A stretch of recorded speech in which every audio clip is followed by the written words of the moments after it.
We all have an identity, and whether you like it or not, people will think of you a certain way.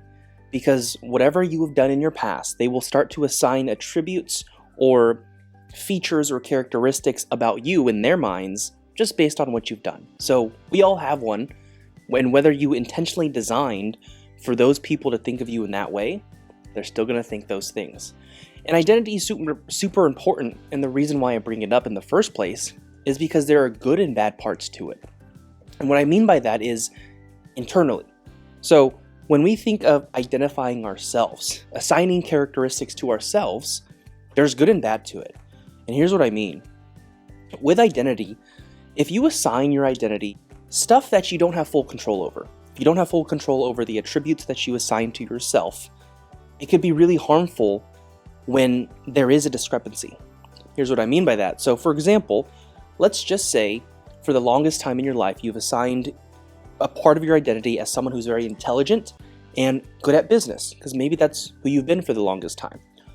Well, what happens if your circumstances change? What happens if you lose a lot of money in business? Are you still good at business? What happens if you make a horrible, stupid decision? Are you still intelligent?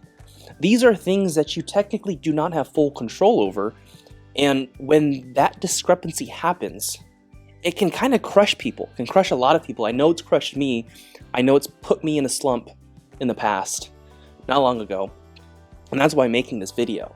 I've learned that the reasons why I feel bad or unlike myself when those hard times come is because it's often because I'm thinking of myself in ways that I don't have full control over. So there are other ways or other things that I attribute to myself, such as being hardworking and being very kind and giving to people.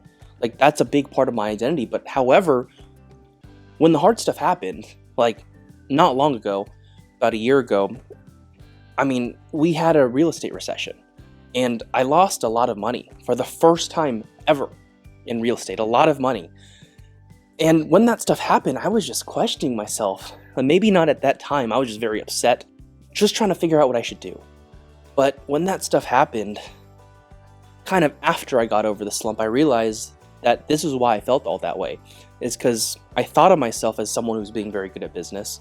I've always thought of myself as being someone who's very good at money, handling money and accumulating money and saving money. And I've thought of myself as being very intelligent, very smart, and just good at what I do normally because I'm always willing to work over the hump that it takes to get over being bad at something and start being good at something. Like, that was always me. But when bad stuff happened, when I lost money, I was like, dude, who am I? What is this?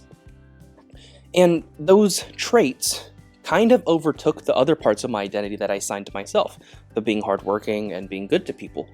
And I realized that as I was getting out of that slump, kind of like working my confidence back up, honestly, I realized a big part of getting out of that was just realizing that, oh, this is who I am. It's the part of me that just works really hard and the part of me that's just kind to people. So I started interacting with a lot more people in person because, a lot of my business was also virtual. So I just started going out more in terms of just like going to the store and going to the gym, doing those things in public where I can interact more with people and try to make people's days and be kind, because that's a big part of who I was. And I also just started to get back to the basics of grinding really hard and working really hard at what I did. So I started doing my workout routines more because I kind of fell off the train during that time. So I say all this because I know that some of you listening right now have associated yourself with something that you don't have full control over. And I don't want it to be too late for you. I don't want you to have to go through what I went through and kind of hit a slump because you don't really know who you are when the bad times come. It's hard. So I want you to do this. I want you to think of who you are. What is your identity? What attributes do you assign to yourself? And write them out. Write them out or say it out loud in your head or whatever it is. And once you have them all listed, look at them and ask yourself, are these all things that I have full 100% control over? And if not, I'd really encourage you to make a mindset shift, make a frame shift of who you are, and make sure that all the attributes that you assign to yourself are something that you have full control over. Because if there is a discrepancy later on, with your identity and it's something you don't have full control over, it could crush you. And I don't want that to happen. So please, please take this in your heart. Hopefully, I'm catching some of you before stuff happens. Maybe I've caught some of you after it happened and helped you realize that that's why you felt how you felt. So, hope you enjoyed this episode. I know it was quick, but I know it's essential for anyone trying to grow their business. And I hope you enjoyed. I'll see you the next one.